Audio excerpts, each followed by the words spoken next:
So, for a change of pace, we have Nathalie, my fiance.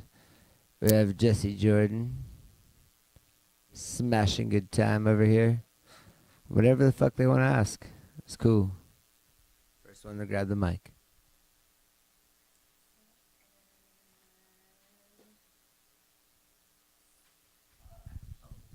I'm just gonna start out with like an easy, just like how did Elegant Trash get started? Like how did the whole thing come about? What made you want to start playing music and do all that kind of stuff?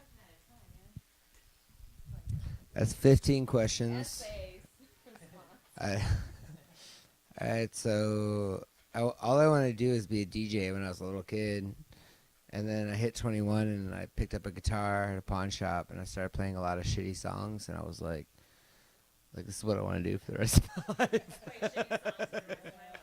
Hey, I mean, I have 30 albums worth of shitty music, so it's something to brag about. All of them except for the last one, album number 30. That one's pretty good. I'm kind of biased. Can you tell me about that album? It's about your butt. Dose of sunshine. Yeah. How many total shows do you think you played in your? Because I mean, you've been playing for a long time. You've probably played. I don't know how many shows. How many shows have you played, and how many years have you played? I've been playing for about 14 years. I'd have to say more than I've ever masturbated. Speaking of masturbation, I heard you don't watch porn anymore. Now that I found you, I definitely do not watch porn anymore. It's like a personal record. I used to like not even be able to go to work without watching porn, anything, just to like have that release. But now I just wake you up at 5:30 in the morning. That's a pretty good thing to do. That's a good way to be. Yeah. Yeah, exactly. So Lee.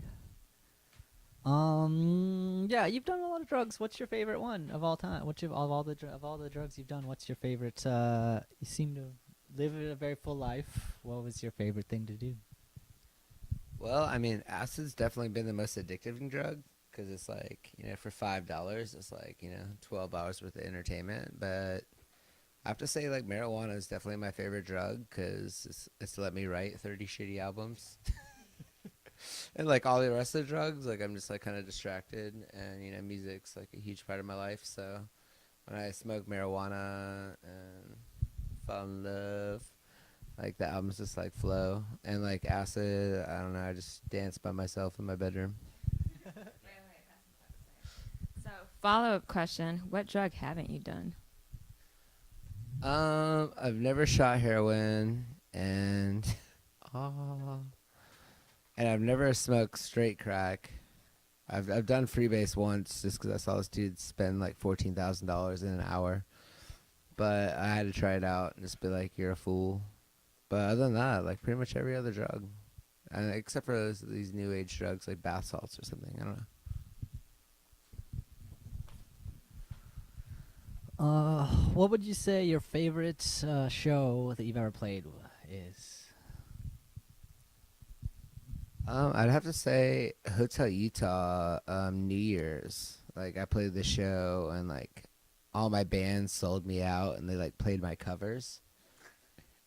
And like got paid like $300, but I was playing my favorite venue, so I just like trained a new band to play, and it was fucking amazing. So I was playing my favorite venue in New Year's, and I don't really care about holidays or anything that much, but like it really made it special to me. And plus, like, all my best friends just joined in last minute, and like it wasn't like my normal band or anything. It's just like all my best friends joined in to help me play my favorite venue. All right, so Jordan asked about, or he said you already lived a full life. So at this point, what's next for you? As a musician, as a artist, whatnot? I've already hit all my dreams, like as a musician. Like there's not anything that I haven't done yet, but I really want to tour like all around the world and like show people some, I don't know, some punk rock from the United States. As far as music, yeah, that's all I really care about. Like, well, I want to have more albums than Frank Zappa. That's kind of important. So, I just need 110 more albums. Yeah. I mean, like, hey, it's like I actually want to live a long time so I could be with Natalie. So there's a good chance that I might have 110 more albums. That's awesome. I want to record. I want to be with you on the last one, like your 150th album. You're playing punk rock at 90 in like an old folks home, senior retirement center, and you're still playing punk rock. That'd be pretty good. I want to be there. I want to ask how do you keep motivated and keep committed to all these years playing and how do you stay focused and not just kind of, because it's a lot of work being a musician. It's a lot of work and a lot of commitment. How do you stay committed and focused on that through all the time like that you've been doing it? So that's my main passion is music. Like I really like. I know in my mind that it will never happen unless I'm like 150% committed. And I don't know, it's my main passion. So it's like I feel like if I don't do it, no one else will, and it'll just fucking die like everyone else's passions. So like I really want this to come true. So like I know that like if you dedicate yourself to anything in life, like it's gonna happen. So like I really just dedicate my whole entire life, like everything on the side just to make like music happen. So like how do I do it? I mean, I smoke a lot of weed, I write a lot of albums, and I get happy about it. And then I just go and perform that in front of shit tons of people. Speaking of passions, I know you have multiple passions, talents. So, like, tell us what you're up to these days. I'm getting engaged to Natalie. We're going on a honeymoon on the next tour. I still smoke a lot of weed. I write a lot of albums. I do hair. I'm a massage therapist. I'm a photographer. I cook chicken cordon bleu, especially when it comes to cooking for Natalie's parents. Yeah, that's pretty much all I do these days is love Natalie and rock faces. I just had a question. I forgot it. Oh man, I just forgot.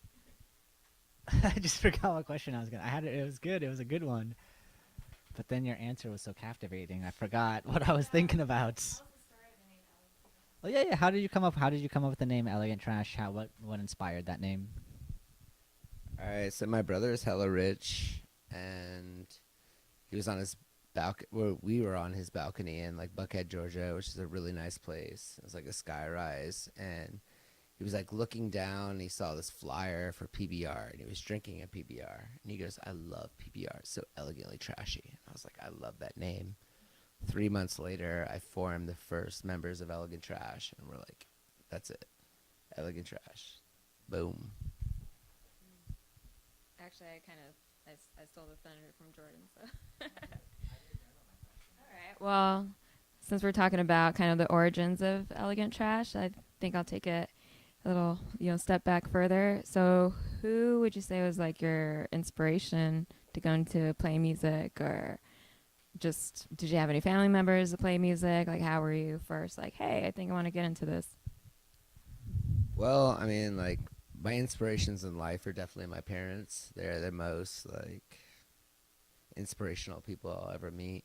My dad was a drummer, and if it wasn't for my dad like playing drums to like my shitty songs for like 3 years, just playing the same shit while he passes out of the drum set playing them, I don't think I'd ever be anybody. But of course, like I mean, like my dad and my mom, just such amazing people and artistic in every way. I don't think I'd ever be a musician. Other than that, like there's no like particular person that's made me who I am, but just the amazing parents that I grew up with. All right. So Lee, you're one of the few people that I know that when you say you're going to do something, you actually go and do it. You actually say, hey, I'm going to do this, and then you do it, and you actually go and accomplish it and achieve it and do it. So my question is, have you ever actually said you're going to do something and then actually not ended up being able to do it? Has that ever happened where, for whatever reason, you said you were going to do something, you committed, and then it didn't actually work out? It's a very good question. Like I can't think of anything off the top of my head actually, because like I like word is bond, and like you're only as good as your word. Something my dad taught me. Like if you say something, it doesn't come true. You're like a douchebag. So like I've always like doesn't matter what it takes. Like if I have to sacrifice everything else, when words come out my mouth, they actually mean something. So I can't actually remember a time where anything came out my mouth and it didn't mean anything. So what inspired you to move on from just doing music to actually start Bang Magazine and actually moving on to doing something more than just music, to actually like celebrating the whole kind of music community and everything in the Bay Area? Well, I started off when I first moved here. Like, I got hit by a semi and I got a shit ton of money and I spent most of it on Molly. But before I ran out of money, like I bought a really nice camera and I was just like, oh, like I should actually like help out other musicians. And I started this thing on Facebook that's called My Hood. So I started this album on Facebook called My Hood, where like I just like started like representing all these people who are playing open mics, and just like started like blowing up local musicians who weren't famous. And that was like kind of like my objective. And then I met this lady named Bridget Canfield, and she completely blew my mind because like she really supported local musicians more than anyone else I've ever met.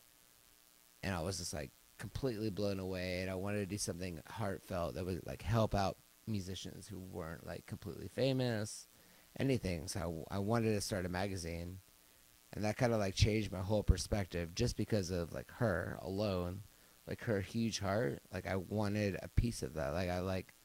I wanted to be that like grateful to the music community and just help out everyone who was local. So I decided to branch out and dedicate most of my life and never have a personal life again. Well, I made this magazine. Yeah. If you could be any animal, which animal would you be? The one that gets to hump you. It's a good answer, yeah. Do you have one song that you've written that's your favorite song at all? You've written a shitload of songs. Which one do you have one that's your favorite that still stands out after a long time? Yeah. So I just dropped this album, and I don't know, like all the feels is like kind of, I don't know, it kind of like represents everything I feel about Nathalie. Like I can't stop like thinking about the song. Like when I wake up in the morning, like I'm just embarrassed. I keep sending her text messages that say all the feels constantly, because I'm like, one day she's gonna get tired of it and I'm just gonna be a loser. Like I really love that song. Like that's like the one song right now that sticks in my mind that blows out all of them, because this is like so heartfelt and it's like everything I've ever wanted out of a song. So that's like the one song that sticks in my mind.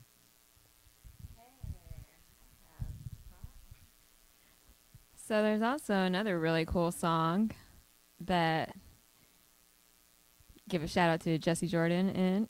Can you tell us about that story? That song? Doing whatever you want. Jessie Jordan does the same. La la la la. So yeah, we were in Europe, and Jesse Jordan, like, he shows up the day before the European tour, and he was like, hey, do you want to go over any of the songs we're going to play, like, once before we go on tour? And I was like, no. How about we just write new songs, and then you freestyle the songs that I already, like, want you to play? So we wrote the song called Crossing the Pond, and we finished, like, so I wrote 2 verses of it, and then I finished 1 verse after Dublin, and I finished 1 verse after London, and it's a pretty cool song. I like it. Ask you a question. What exactly do you see in Lee? What is it that not in a bad way, but what is it that exactly, like, because Lee's a great person, but what is it exactly that like made you fall in love with Lee and like want to be with him for the rest of your life?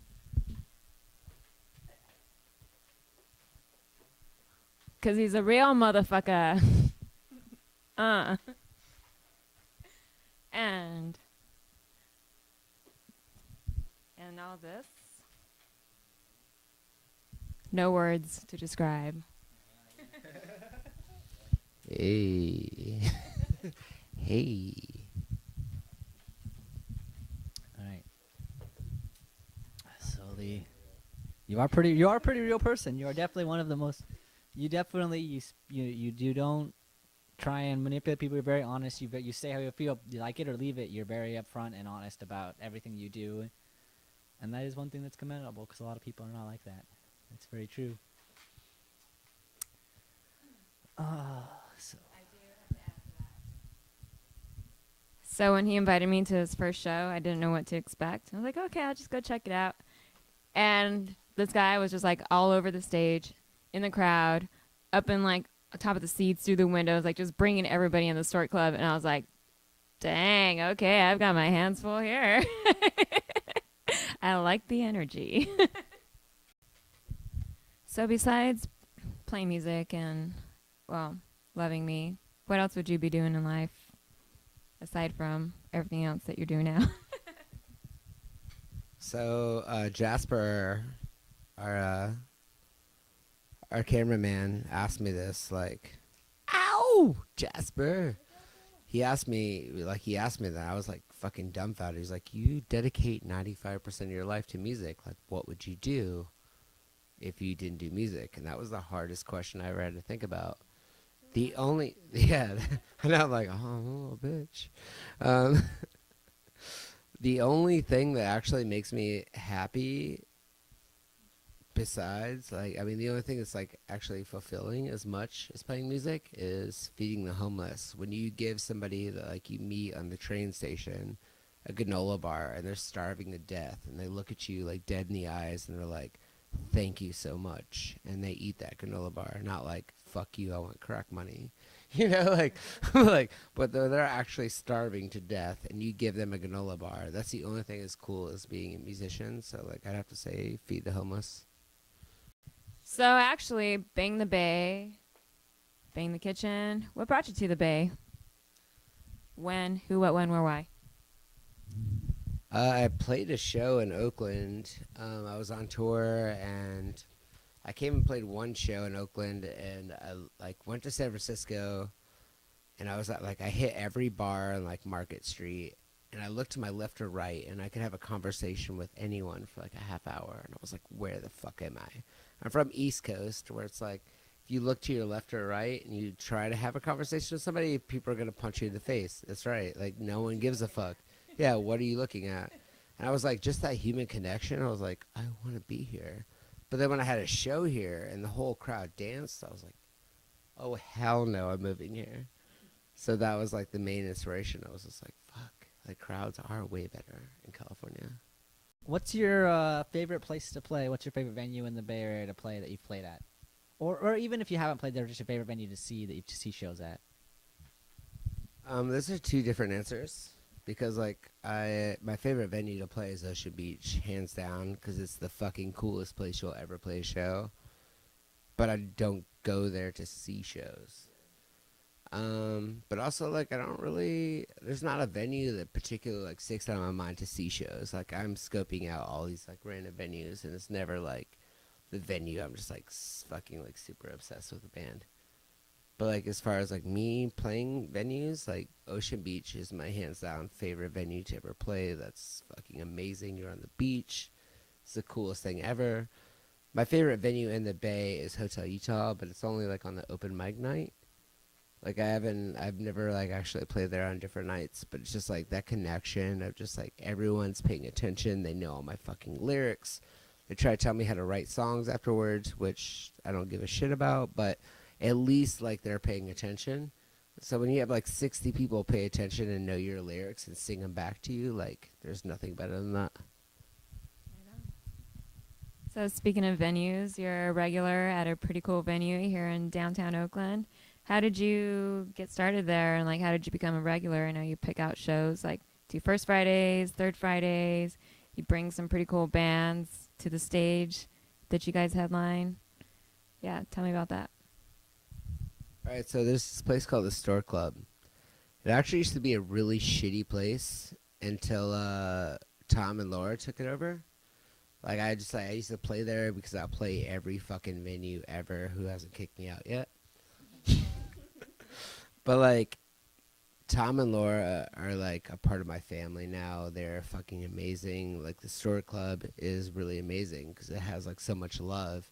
It never had like that much like interaction before. It was all like just cut and dry, like fuck you, fuck you, fuck you.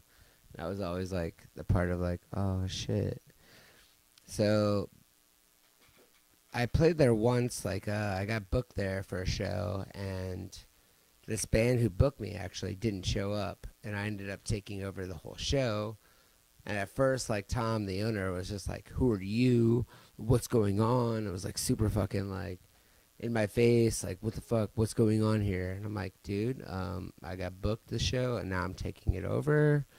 And yes, I'm playing hip hop. I know you don't like hip hop, but like, so like the first night was a little bit rocky, but then he heard my band. He was like, "I want you to play here like as much as humanly possible." So I ended up actually like taking over the booking and opening up for the burlesque dancers every first Friday, and then booking my own shows like every third Friday. But since then, like I fucking love Laura and Tom to death, and I'm going to support them as much as humanly possible. So, Lee, what can you tell me about the Treehouse of Thorns? Well, it's in Slab City and it overlooks the skate park, which is my favorite place in Slab City as well. And it means a lot to me. Like I went out there and I built this tree house, and the tree is completely covered in thorns. So while building this tree house, I got cut like 8,000 times. And I mean, like it was like a love-hate relationship. Like every time like I put up another board, I got cut like 16 more times. But it overlooks my favorite part of Slab City, so I was like, it's worth it. And I just kept on looking at myself, just like looking like I'm a fucking emo girl, like cutting myself like 15 times. Like every time I put up one board, I was just like completely gushing in blood, but I was like, it's worth it. Because it's my favorite place. Like Slab City is my favorite place in California. Actually, in America, Slab City is my favorite place in America. So when I built this Treehouse of Thorns, I dropped an album and I called it Treehouse of Thorns. Like, I don't know. It's just like, it's very sentimental to me. Like, there's nothing else that could really take more precedence in Slab City than this treehouse that I built. I don't know. It's pretty cool. I like it. It's pretty cool. It's pretty good. It's pretty good. So, Lee, have you ever thought of playing any other style of music other than punk rock? I only play punk when I play guitar. Actually, like I play like every style of music depending on what my guitarists play. I'm like down for anything, but when I play guitar, I don't know how to play guitar, so it just ends up being punk rock. Yeah. So what made you?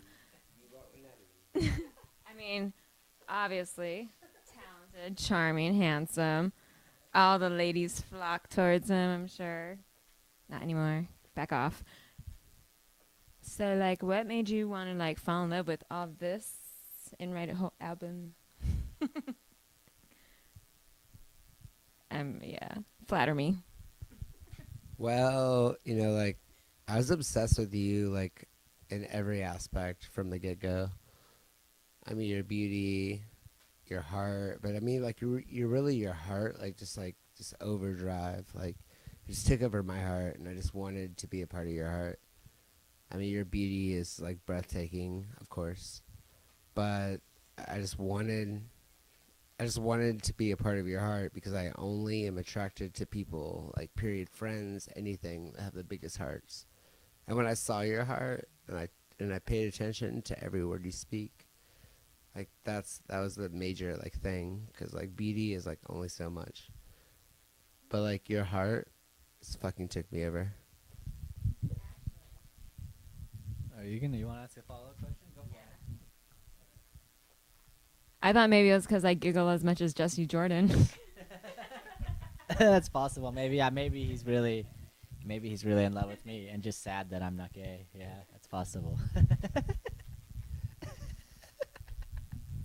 I'm not gay, but I'm still in love with Jesse Jordan's giggle. Like, I'm not gonna lie.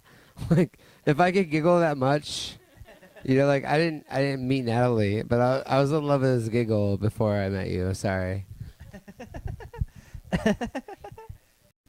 All right, so fuck you. I love all of you. Yeah. Oh God, like you guys are hella cool, but go fuck yourself. This is Bang the Kitchen and trash.